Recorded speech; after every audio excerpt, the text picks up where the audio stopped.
Ndugu wananchi, leo nakuja mbele yenu kwa ajili ya kutoa tahadhari kwa mvua ambazo zinaendelea kunyesha katika kipindi hichi.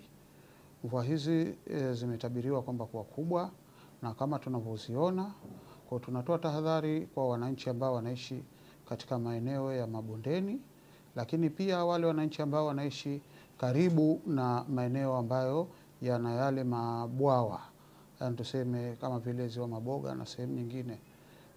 Mara nyingi wakati wa mvua kama hizi tumekuwa tukishuhudia matokeo mengi ya maafa, lakini sasa tunatoa tahadhari wananchi wawe makini, wanaoishi katika maeneo hayo waone ni namna gani ya kujikinga, ikiwezekana kuhama katika maeneo hayo ili kusubiri mvua hizi ziishe, waone hali zao zitakuwaje. Lakini pia bado tunatoa tahadhari kama ikitokezea jambo lolote ambalo si la kawaida, ambalo litahitaji uokozi, basi namba zetu za simu 114 ziko wazi muda wowote. Utakapopiga mwananchi, basi kikosi cha zimamoto na uokozi kitafika maeneo hayo kwa ajili ya kuwaokoa.